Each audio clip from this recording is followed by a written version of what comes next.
Tava, né? Mas na verdade o que estava acontecendo desde a da saída do Zubeldia e já o acerto com o Crespo eram detalhes, e no caso do Crespo faz todo sentido ele, o corpo jurídico que o cerca, o empresário, se atentar a todos os detalhes, premiações,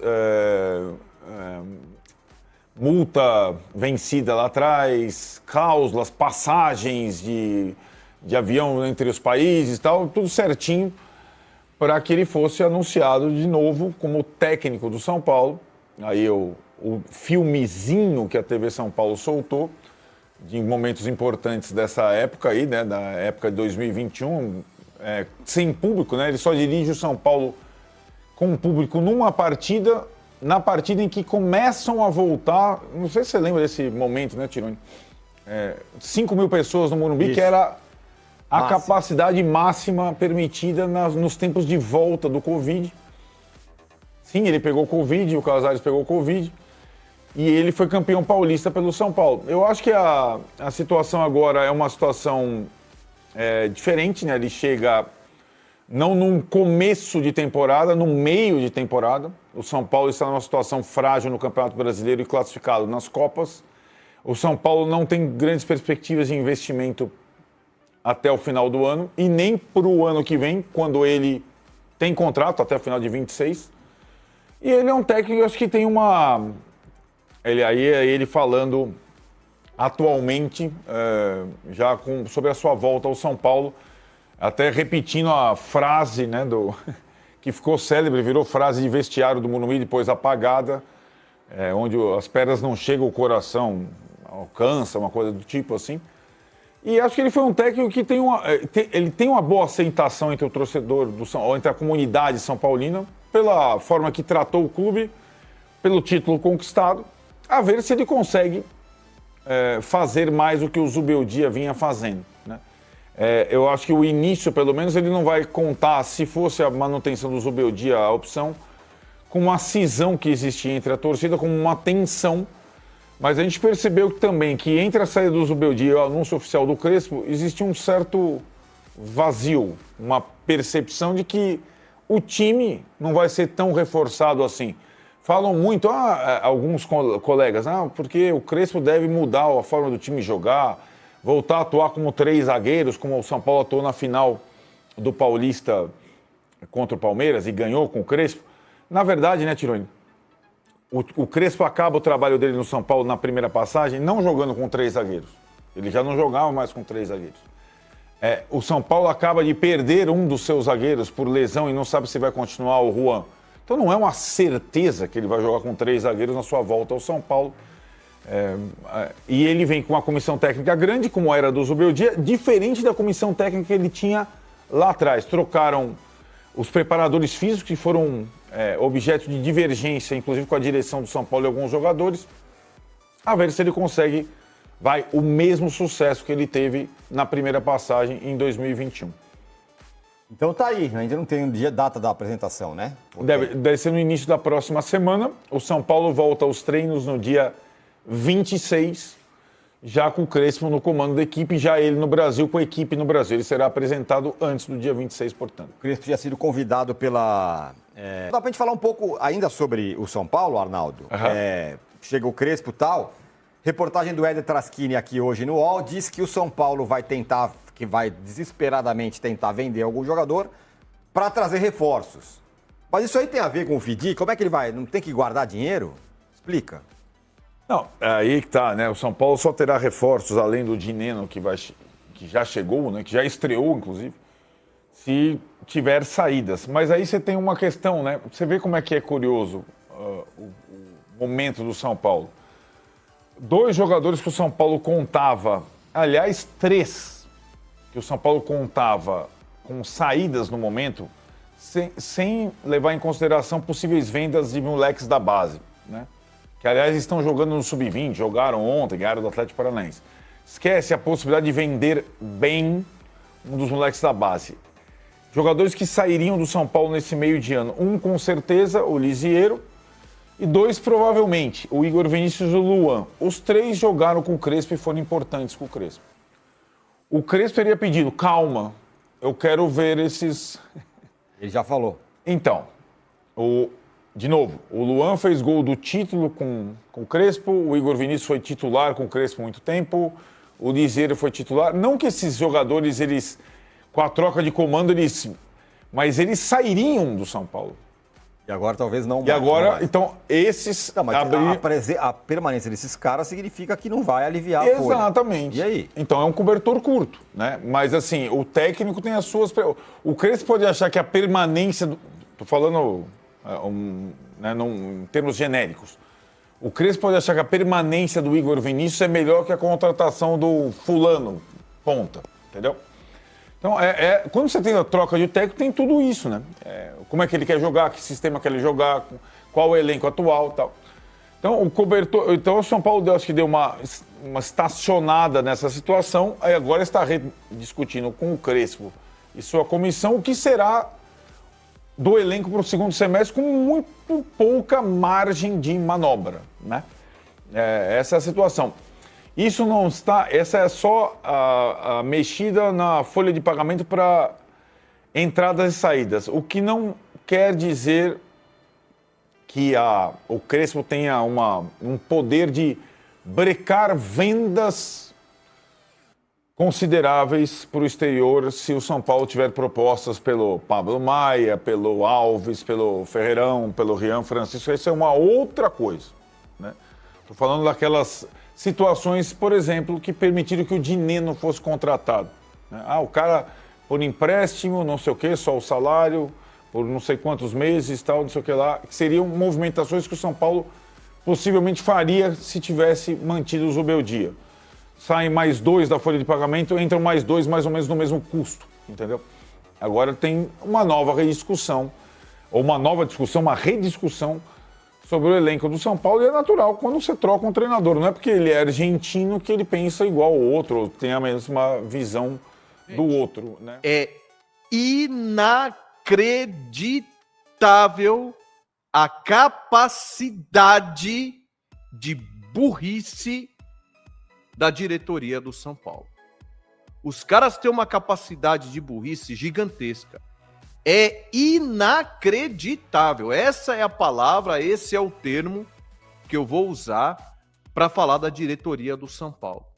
Inclusive, já quero levantar uma hashtag aí, você coloca nos comentários aí, hashtag Fora Belmonte e Júlio Casares. Fora Belmonte e Casares. Coloca assim, do jeito que você quiser aí, mas levanta essa hashtag aí nas suas redes sociais, nos comentários aqui, no chat, porque não dá mais, gente. É inacreditável, é bizarro a incompetência dessa diretoria. Eu não sei se é incompetência, eu não sei se é maldade, eu não sei se tem alguma coisa por trás de tudo isso, dessas negociações do São Paulo, porque é inacreditável o que esses caras fazem com o São Paulo. É por isso que eu bato na tecla e vou continuar batendo. Para mim, o São Paulo tem que virar SAF. Eu não vejo outra saída. Eu não vejo outra saída para o São Paulo a não ser virar SAF. Quando eu penso que o futuro presidente do São Paulo pode ser o Belmonte ou Outen Aires, ou então a gente tem 6 anos de Belmonte e depois 6 anos de Outen Aires. 12 anos desses caras no poder. Para destruir o São Paulo. Para acabar com o São Paulo. Eu tô falando tudo isso daqui por causa do valor que a diretoria está vendendo o Matheus Alves. Porque agora eu não entendo mais. Eu acho que é joia de cutia ou é bijuteria? Lembra que eu falei para vocês que a diretoria do São Paulo ia vender os jogadores da base por mixaria para contratar a velharia? Eu falei isso aqui para quem me acompanha aqui no canal, quem já está aqui no canal faz tempo, sabe da responsabilidade que eu tenho das informações, né? Eu falei aqui há pouco tempo atrás que o São Paulo ia sacrificar a base, ia vender a base para ficar trazendo jogador com mais de 30 anos de idade, por exemplo, o Dineno, certo? E outros jogadores que estão para chegar por aí. Uma velharia danada que está para chegar aí. Nenhum jogador badalado. Esquece, eu falei que o São Paulo não ia contratar nenhum grande jogador. Zero, nenhum. E como? 1 bilhão de dívida? Porque o Casares pega o São Paulo com cerca de 500 e poucos milhões em dívida e passou de 1 bilhão de dívida. 1 bilhão de dívida. Teve o maior déficit da história do São Paulo. O maior déficit da história do São Paulo. Mais de 200 milhões negativo. Mais de 200 milhões. E aí, pasmem, aí os conselheiros aprovaram as contas desse picareta. Então eu pergunto para vocês, aonde é que vai parar o São Paulo? Você acha que tem salvação se o São Paulo não virar uma SAF? Não tem salvação. Não tem. Eu tô feliz com a chegada do Crespo? Lógico que eu tô. Eu tô animado? Tô, porque pelo menos agora futebol a gente vai jogar. Pelo menos o futebol, o arroz com feijão, com o que a gente tem aí, vai jogar. Não vai ficar inventando dobradinha de lateral, zagueiro de lateral, lateral de zagueiro, meia de centroavante, atacante de meia. Não vai ter essas invenções aí com o Crespo. Pelo menos eu espero que não, né? Pelo menos eu espero que não. Pelo menos na última passagem do Crespo, eu lembro que o único que ele improvisou e se arrependeu foi o Orejuela quando ele colocou na zaga. Que o São Paulo tomou um vareio do Cruzeiro. Aí ele nunca mais colocou. A gente tá passando por um momento extremamente difícil, galera. Olha aqui, eu vou falar uma coisa pra vocês. Esses caras querem destruir o São Paulo. Querem destruir. O São Paulo encaminhou a venda do Matheus Alves pro CSKA por 6 milhões de euros. 6 milhões de euros. E não importa se o São Paulo vai ficar com 20% mais valia. 6 milhões de euros. Gente, é 30 e poucos milhões de reais. Deixa eu te dizer uma coisa. Eu vou printar. Não, eu vou printar a tela aqui para te trazer aqui a memória de quanto que o São Paulo vendeu Douglas. E quanto tempo faz? Lembra do Douglas? Ex-lateral do São Paulo. Vocês lembram-se dele? Que foi vendido para o Barcelona? Quem lembra? Porque naquela época a gente tinha diretoria. Naquela época ainda, a gente tinha uma galera que cuidava do São Paulo, que sabia vender os seus jogadores. Olha quanto que foi vendido Douglas. Olha aí.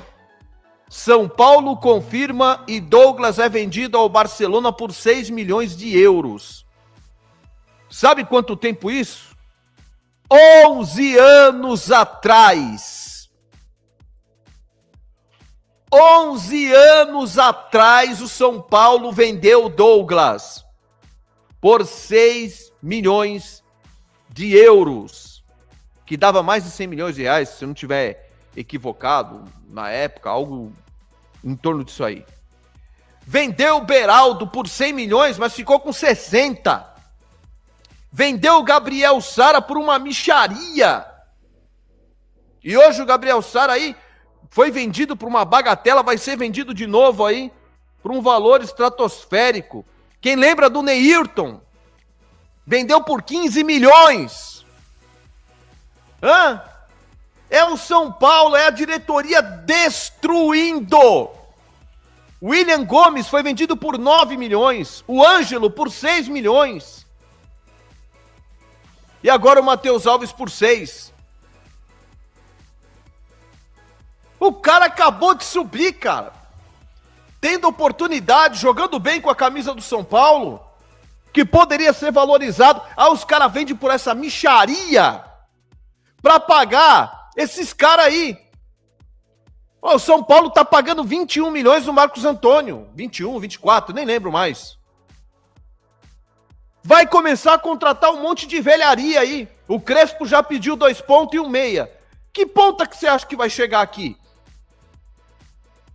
Vocês acham que vai chegar aqui um ponta de nome? Não vai chegar. Então é fora Casares, fora Belmonte. Fora Chapecó, fora Rui Costa. Fora todos esses caras aí, meu. Só que eu tô falando fora, que isso aqui não adianta nada. Porque não vai sair. Não vão mandar o Belmonte embora, não vão mandar o Chapecó, não vão mandar embora o Rui Costa, não vão mandar embora ninguém. O Júlio Casares não vai sair. Esses caras vão se perpetuar no poder. Vão se perpetuar no poder. Sabe por que vão se perpetuar no poder? Porque ele cuida lá do clube social. O clube social tá lindo, tá maravilhoso. Tem até a Praça Júlio Casares lá, a praça de alimentação. E o apoio dele vem de lá. E os caras aprovam tudo que esse cara faz, os caras aprovam. O maior déficit da história do clube, esses caras aprovaram. Mais de 200 milhões, gente, de dívida. O São Paulo vai ultrapassar mais de 1 bilhão e 100 de dívida. É por isso que eu falo para vocês que eu sou a favor da SAF. Eu não vejo outra saída. Não é que eu quero SAF. Eu queria que o São Paulo continuasse apenas no clube esportivo, social. Não dá. E não vão separar o social por causa da politicagem. Esquece. Não vai acontecer. Então, meus amigos, se o São Paulo ganhar alguma coisa, Libertadores, Copa América, ou seja lá o que for, em 2026, 27, 28, seja lá o que for, a gente tem que levantar a mão pro céu e agradecer. Porque o Crespo fez mágica, se isso acontecer, junto com esses jogadores e com a velharia que tá para chegar aí. Daqui a pouco, meus amigos, a gente vai ter que montar um INSS aí no São Paulo. Daqui a pouco a gente vai ter que montar um asilo. Não tem a Casa dos Artistas lá? Que os caras ficam velhos e tal, e depois esses caras aí, eles vão pra lá? Vai ter que montar a Casa dos Jogadores. De tanta velharia que o São Paulo anda contratando e que tá pra chegar. É lamentável, é triste. E vai sair mais, tá? E vai sair mais. Não é só o Matheus Alves, não. Vai ter mais jogador aí que vai ser vendido por mixaria. Essa é a diretoria que nós temos incompetente, podre, uma porcaria. Infelizmente é duro, é triste falar isso, cara. Eu não tenho alegria nenhuma de falar isso aqui. Nenhuma. É triste. É muito triste o fim que o São Paulo tá chegando. É muito triste. Quero que você deixe seu comentário aí e dessa questão das vendas que o São Paulo está fazendo dos jogadores da base. Eu falei tudo isso aqui antecipadamente. Eu falei que isso ia acontecer. Eu avisei. Tá aí. Tá acontecendo. É o fim do mundo. Só, e nessa da chegada do Crespo, gente, a gente vai falar um pouquinho de mercado. Eu até vi agora há pouco uma matéria do Éder, do UOL, que é setorista do São Paulo, sempre muito bem informado. E ele fala que a ideia do São Paulo é vender um jogador nessa janela de transferências, e aí a gente está apurando se esse cara é o Alves, já foi vendido, enfim, não temos ainda essa informação, e trazer 3 jogadores, né? E isso, inclusive, é parte da nossa pauta de hoje, mas eu tô com uma pequenina dúvida aqui, que eu até queria entender o que vocês pensam sobre, porque, a princípio, o São Paulo quer um ponta, um meia armador e um primeiro volante. Mas então são 4 reforços, né? Porque o Dineno, ele meio que entra nessa de meio do ano, não é? Ou eu tô louca? Não, entra. Acho que dá pra colocar sim. Porque o Dineno, na verdade, ele já consegue chegar, ele já tava aqui no mercado brasileiro e tudo mais, não tinha feito 7 jogos pelo Cruzeiro, então ele já poderia estreou contra o Vasco, mas foi praticamente, ele vai praticamente reestrear contra o Flamengo, né? Foi um negócio meio apagado, eu até curioso que ele foi falar na Zona Mista, né? Mas então, assim, eu tenho um pouco de, não sei se é meio estranho, mas assim, eu acho 4 meio muito, tá? Bastante, para quem não tem dinheiro nem para pagar o que já tem.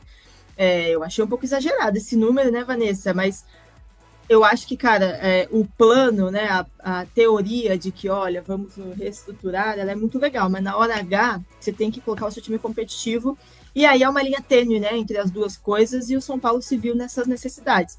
Você acha que todas essas posições, né, aí a gente coloca, eu vou ignorar que são 3, vou colocar 4, tá? Porque para mim o Dinamo tá nisso. como um atacante, um ponto, um meio armador e um primeiro volante. Você acha que precisa disso tudo? E eu quero saber do chat também, se precisa desses 4 caras. Eu acho que dessas posições é que eu não tentaria, realmente, acho que eu tiraria um ponta, né? Porque, assim, o Dineno, ele chega, teoricamente, ali pra posição do Caleri, né? Que é o André Silva, e a gente tem o Rian também, né? Então, ele chega meio que aí. Assim, ele é uma incógnita ainda pra gente, porque ele vem de lesões sérias, é uma coisa que o Wilsinho tem comentado bastante nas lives aqui. Eu dou muito crédito pro que o Wilsinho fala, porque ele viveu muito isso, viveu o ambiente de futebol, então eu acho que tem que ser levado muito em consideração. Então, acho que esse lance do Dineno a gente vai ver como vai ser, né? Porque ele foi colocado ali num jogo muito complicado também do Vasco, São Paulo já perdendo, jogando muito mal, totalmente perdido. E a gente vai ver como que vai ser agora o desenrolar dele, que teve apenas uma oportunidade de entrar em campo. Ok. Aí a gente tem o primeiro volante, que acho que é realmente uma posição que o São Paulo precisa muito, e a gente precisa de contratações pontuais. Eu acho que essa seria uma, porque a gente vem realmente do Pablo Maia ainda parece que retornando, né, de lesão, ainda não tá no seu ritmo ideal. Tem o Luiz Gustavo, que tivemos atualização essa semana em relação à situação dele, né? Mas também não sabemos como vai ser esse retorno. Ele tem contrato também até o final do ano.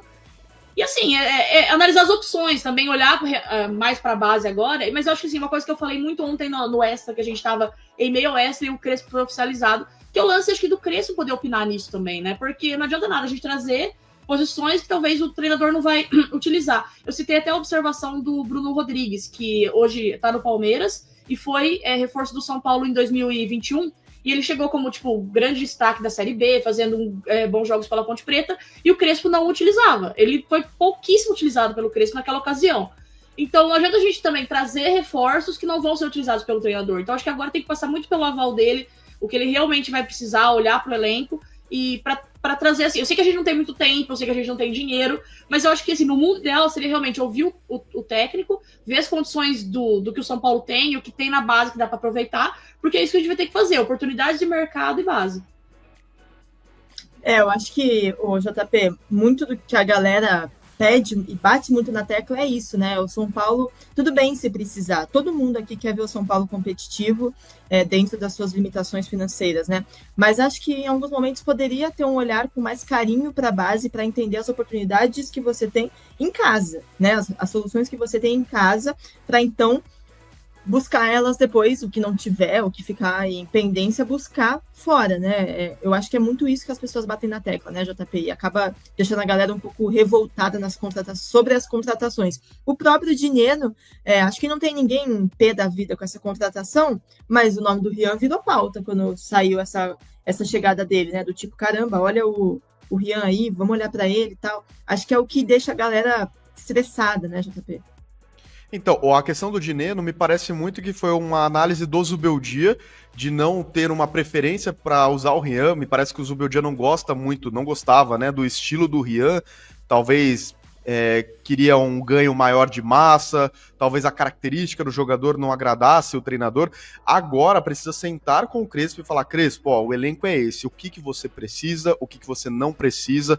Ele precisa fazer uma avaliação do que tem à disposição, e o Crespo, ele me agrada num ponto de utilização de base, porque o que a gente viu em 2021, e até no defensa, tá, antes de vir para o São Paulo, inclusive ele praticamente revela o Enzo Fernandes hoje no Chelsea, na seleção argentina. Inclusive ele indica o Enzo Fernandes para o São Paulo trouxe o William na época, para quem não se lembra, o William volante, a indicação do Crespo foi o Enzo Fernandes. Então, lógico, o William é muito mais jogador que o Enzo Fernandes, né? A gente não discute muito isso, né?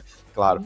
Mas enfim, né? Falando sério agora, eu acho que o Crespo ele vai sim olhar para a base, porém, essa busca do São Paulo por reforços me passa um recado, eu posso estar muito enganado, de que a diretoria do São Paulo já tem um planejamento de vendas de jogadores da base. Matheus Alves, não sei se essa notícia do CSKA Moscou, esses 6 milhões de euros, realmente é verdade, mas me parece que é um jogador que o São Paulo tem o interesse de vender, assim como o Rian Francisco, porque o Dineno chegou, o Lucas Ferreira, sempre observado, o próprio Luca vai ser observado também. Então me parecem jogadores que podem ser negociados no meio do ano, e aí o São Paulo já se preparando para repor. Acho que hoje, se você olhar com todos os atletas à disposição, claro, o Ferreirinha tá machucado, o Lucas tá machucado, mas se tivesse esses atletas à disposição, você não precisaria, teoricamente, de pontas, concordo com a Vanessa. Porém, me parece que o São Paulo tem essa preocupação, além das vendas, dos jogadores estarem em condições físicas. A gente viu recentemente o Zubeldia improvisando o Wendel na lateral, o Cedric na lateral. Então, talvez o São Paulo tenha essa visão, poxa, estamos precisando de pontas, para o técnico não precisar improvisar ou trabalhar com um esquema tático que ele não esteja confortável de trabalhar. Apesar de que eu sempre bati na tecla aqui com o Zubeldia que ele precisava encontrar soluções e mudanças táticas para não fazer a dobra de laterais. Ele poderia jogar sem pontas. Mas enfim, talvez esse seja o pensamento da diretoria sobre o ponta. O meia, o Pri, eu acho que o São Paulo, se conseguir encaixar no orçamento, achar uma oportunidade de mercado, seria uma contratação interessante por duas razões. A primeira é porque o São Paulo tem essa carência nesse setor, hoje de origem mesmo como meia. Tem o Oscar, que está lesionado e já tem 2-3 meses que ele não tem uma condição física ideal, e o Matheus Alves oscila bastante ainda por ser muito jovem, então não dá para jogar de repente uma pressão de Libertadores, de mata-mata de Copa do Brasil ou do Brasileiro, que o São Paulo faz uma campanha ruim, em cima de um garoto, que é um garoto ainda, Matheus Alves, de 20 anos.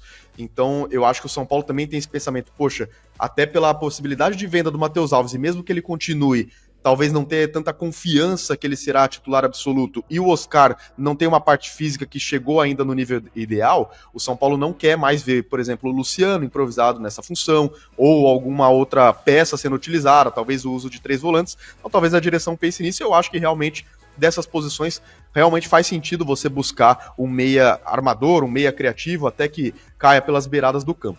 E o primeiro volante é isso, né? O Pablo Maia é o único primeiro volante de origem que o São Paulo tem no elenco. Tem o Luan também, mas o Luan a gente não sabe se vai ser utilizado, porque até então não foi aproveitado no elenco, tá ali treinando e tudo mais, mas a gente não sabe o futuro dele no São Paulo. E o Pablo Maia voltou muito abaixo da lesão. Vamos ver agora com essa pausa se ele consegue se recuperar fisicamente, mas ele voltou bem abaixo. Tanto que, para mim, a dupla de volantes ideal hoje seria Marcos Antônio e Alisson, que estavam se encaixando melhor anteriormente, mas nenhum deles é primeiro volante de origem. Então talvez o São Paulo buscar também uma oportunidade de mercado nessa posição, e também, se você for olhar a base, teria só o Negruti, que... O São Paulo decidiu que vai buscar a contratação de 3 reforços nessa janela de transferências. Eu vou contar para vocês os detalhes nesse vídeo. O Tricolor entende que precisa, além de qualificar, quantificar o elenco, dar mais opções para 3 posições. O São Paulo busca 2 atacantes de lado de campo e um camisa 10. Lembrando que o Tricolor tem sofrido bastante com lesões, principalmente jogadores como o Ferreirinho, o Lucas e o Oscar têm perdido muitos jogos, e aí nesses espaços têm entrado os meninos de Cotia. E agora o São Paulo acredita que precisa, nessa parada, conseguir contratar mais jogadores, dar mais opções para o recém-chegado Hernan Crespo. E como o São Paulo vai fazer isso se o São Paulo alegadamente não tem dinheiro? O São Paulo tem uma estratégia que é transformar uma venda em 3 reforços. Então o São Paulo já tem algumas conversas em andamento no mercado para vender um jogador, ainda que essa venda não seja pelo valor que o São Paulo acredita ser o melhor, ser o valor máximo que o jogador pode chegar a valer. O São Paulo vai fazer esse esforço para fazer essa venda. A gente já publicou aqui no UOL que o São Paulo já tinha avisado o mercado que precisa fazer uma venda nessa janela, mas o objetivo do São Paulo é fechar no azul. Agora, o que mudou? O São Paulo consegue agora pensar em pegar o dinheiro dessa venda e gastar em 3 contratações. Então não são necessariamente jogadores livres do mercado, jogadores em fim de contrato. O São Paulo topa pagar alguma coisa para tirar um jogador de algum clube, desde que esse valor investido não inviabilize as outras 2 contratações. Então o objetivo do São Paulo é fazer uma venda para conseguir 3 contratações e assim quantificar o elenco para o restante da temporada. E a ideia do Tricolor é que esses jogadores estejam à disposição, se não no dia 26, que está bastante perto, né, uma janela curta para fazer essa contratação, pelo menos que consigam pegar parte do período de treinamentos durante a parada aí para o Mundial de Clubes. Então o São Paulo tem pressa, já tem algumas negociações abertas aí em andamento, nada ainda muito avançado, mas coisas já em andamento, para conseguir então quantificar, fazer mais opções para o elenco do Hernan Crespo, que começa os trabalhos oficialmente aí no dia 26, quando o São Paulo volta de férias. Dar uma boa notícia. Se você estar precisando melhorar o seu desempenho na hora H, se sente envergonhado por não satisfazer a sua parceira, não sabe a quem recorrer e não confia nas fórmulas arriscadas à sua saúde vendidas em farmácias, conheça o Tadala Natural. Composto com uma fórmula 100% natural, ele vai trazer de volta a sua segurança e viralidade na hora H em poucas horas. Clique no link que está na descrição do vídeo ou no primeiro comentário afixado e garanta agora o seu com direito a frete grátis para todo o Brasil.